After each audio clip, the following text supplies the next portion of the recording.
ಸಿತನ eight ಸಂದಾಗಿದ್ರಿ ನಿಮ್ ಮೇಲೆ ಅದ್ ಯಾರು ಆಳದ್ ಕಂಡ್ಬಿಟ್ಟು ಏನೋ ಥೂ. ಇನ್ಯಾರ್ದು ಆ ಹಾಳ ಟೀಚರ ಮುಂದು. ಅಕ್ಕಯ್ಯ, ಆ ಟೀಚರಮ್ಮ ನಿನ್ನ ಕಾಪಾಡಿದ್ಲು ಅನ್ನೋ ಇಸಿಯ ಊರೆಲ್ಲ ಗುಲ್ಲಾಗೈತೆ. ಈಟ್ ದಿನ ನಿನ್ನ ದ್ಯಾವತೆ ಅಂತಿದ್ದ ನಮ್ಮ 3 ಜನ ಈಗ ಟೀಚರ್ ಅಮ್ಮನ್ನು ದ್ಯಾವತೆ ಅನ್ನಕ್ ಶುರು ಮಾಡವ್ರೆ. ಹೋ, ನಾನ್ ಬೆಳಿಗ್ಗೆ ದೇವಸ್ಥಾನಕ್ಕೆ ಹೋಗಿದ್ದೆ. ಅಲ್ಲಿ ಯಾರೋ ಒಬ್ರು ನೀವು ಬಿರ್ನೆ ಹುಷಾರಾಗ್ಲಿ ಅಂತ ನಿಮ್ ಹೆಸರನ್ನಾಗೆ ಅರ್ಚನೆ ಮಾಡಿಸ್ತಿದ್ರು. ಅದ್ರ ಜೊತೆಗೆ ನಮ್ಮ 3 ಟೀಚರ್ ಅಮ್ಮನಿಗೂ ಒಳ್ಳೇದಾಗ್ಲಿ ಅಂತ ಅವ್ರ ಹೆಸರಿಗೂ ಅರ್ಚನೆ ಮಾಡಿಸ್ತಿದ್ರು. ಅಕ್ಕಯ್ಯ, ಇವಳು ಏನೋ ಬೇರೆ ತರನೇ ಆಟ ಆಡ್ತಾವಳೆ ಅಂತ ನನ್ಗೆ ಅನಿಸ್ತೈತೆ. ಹ್ಞೂ, ನಿಮ್ ಮೇಲೆ ಅವಳಿಗೆ ಸಾನೆ ಉರಿ ಐತೆ. ಅದನ್ನ ಜನಗಳ ಮುಂದೆ ತೋರ್ಸ್ಕೊತಲ್ಲ ಆಟಯ್ಯ. ಅಕ್ಕಯ್ಯ, ನೀನ್ ಏಟೊಂದು ಹಠ ತೊಟ್ಟು ನಿಂತಿದ್ದೆ. ಆದ್ರೆ ಅವಳು ಈ ಸ್ಕೂಲ್ ಬಾಗಿಲು ತೆಗ್ಸಿ ಇದಕ್ಕೆಲ್ಲ ಕಾರಣ ಭುವನೇಶ್ವರಿ ಅವರೇ ಅಂತ ಹೇಳಿದ್ಲು.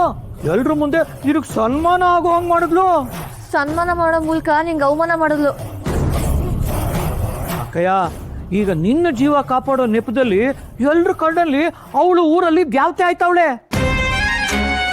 ಅಕ್ಕಯ್ಯ, ಇದನ್ನ ಹೀಗೆ ಬಿಟ್ರೆ ಈಟ್ ದಿನ ನಮ್ಮ ಅಟ್ಟಿ ಮುಂದೆ ಬಂದು ನಿನಗ್ ಜೈಕಾರ ಹಾಕ್ತಿದ್ ಜನ ಈಗ ಅವಳ ಅಟ್ಟಿ ಮುಂದೆ ಹೋಗಿ ಅವಳಿಗೆ ಜೈಕಾರ ಹಾಕ್ತಾರೆ.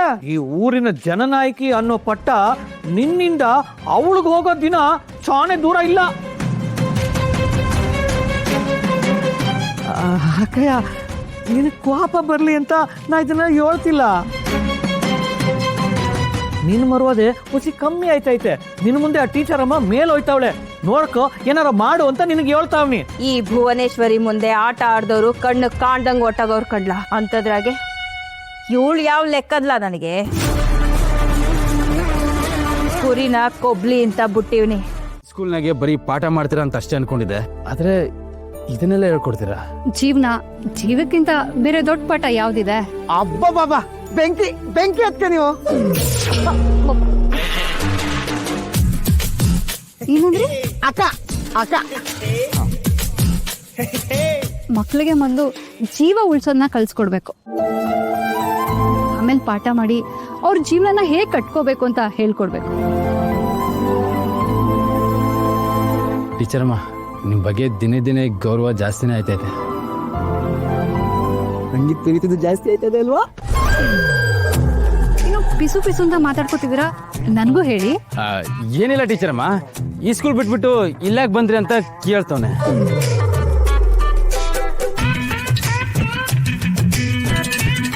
ಅದ ಸಸ್ಯಗಳ ಬಗ್ಗೆ ಅಧ್ಯಯನ ಮಾಡ್ಬೇಕಿತ್ತು. ಏಕದಳ ಸಸ್ಯ, ದ್ವಿದಳ ಸಸ್ಯ, ತಾಯಿ ಬೇರು, ತಂತು ಬೇರು, ಇದ್ರ ಬಗ್ಗೆ ಎಲ್ಲ ಹೇಳ್ಕೊಡ್ಬೇಕಿತ್ತು.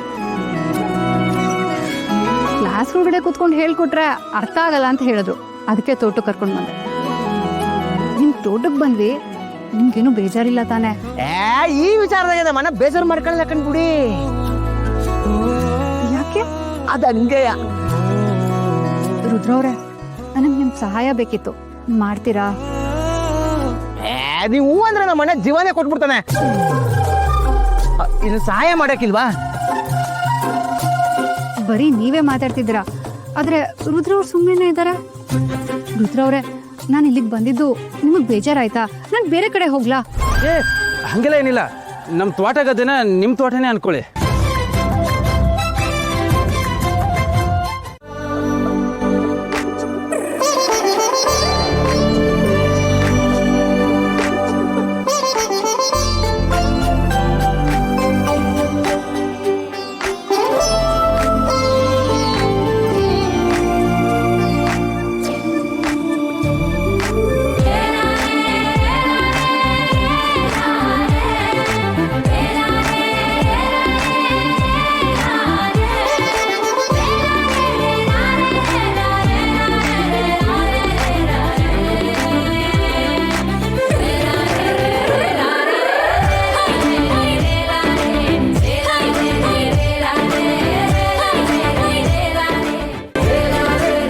ಮಳೆ ಬಂದೈತೆ, ನೆಲ ತ್ಯಾವಾಗೈತೆ, ಹೊಸಿ ನೋಡ್ಕೊಂಡು ಹೋಗಿ. ನೀವಿಲ್ಲ ಅಂದಿದ್ರೆ ನಾನು ಬಿದ್ದೆ ಹೋಗ್ತಿದ್ದೆ. ಇದ್ರ ನಿಮ್ಮನ್ನ ಬೀಳಕ್ ಬಿಡಕ್ಕಿಲ್ಲ.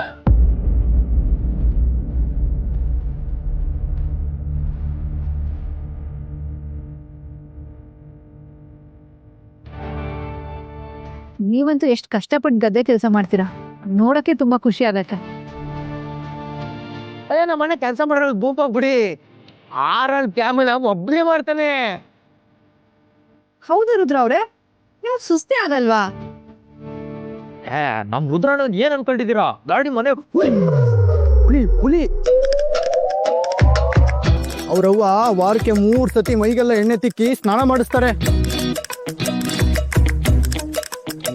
ಗಟ್ಟಿಯಾಗಿ ಸಾಕವ್ರೆ ಅವ್ರವ್ವ ನಮ್ಮ ರುದ್ರಣ್ಣನ ಅಲ್ವೇಂದ್ರಲ್ಲ. ಅವ್ರವ್ವ ತಾನೇ ಒಳ್ಳೆಯವರು. ನೀವು ಇಷ್ಟೊಂದೆಲ್ಲ ಹೇಳೋದು ನೋಡಿದ್ರೆ ನಂಗೆ ಇವ್ರ ಅಮ್ಮನ ಬಗ್ಗೆ ತುಂಬಾ ಕ್ಯೂರಿಯಾಸಿಟಿ ಆಗ್ತಾ ಇದೆ. ನಾನು ಇವ್ರ ಅಮ್ಮನ್ನ ಒಂದ್ಸಲಿ ನೋಡ್ಬೇಕಲ್ಲ. ಏನು ನೀವು ರುದ್ರಣ್ಣ ಅವ್ರ ಅವನ್ ನೋಡೇ ಇಲ್ವಾ? ನಾನೆಲ್ಲಿ ನೋಡಿದ್ದೀನಿ?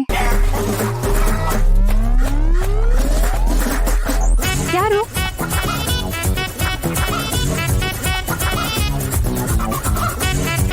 ಏಯ್ ಏನ್ರಲ್ಲ ದೊಡ್ಡವ್ರು ಮಾತಾಡ್ಬೇಕು ನಿಮ್ನೇನ್ರಲ್ಲ ಮಧ್ಯದಲ್ಲಿ ಮುಂದಕ್ಕೆ ಹೋಗಲ್ಲ.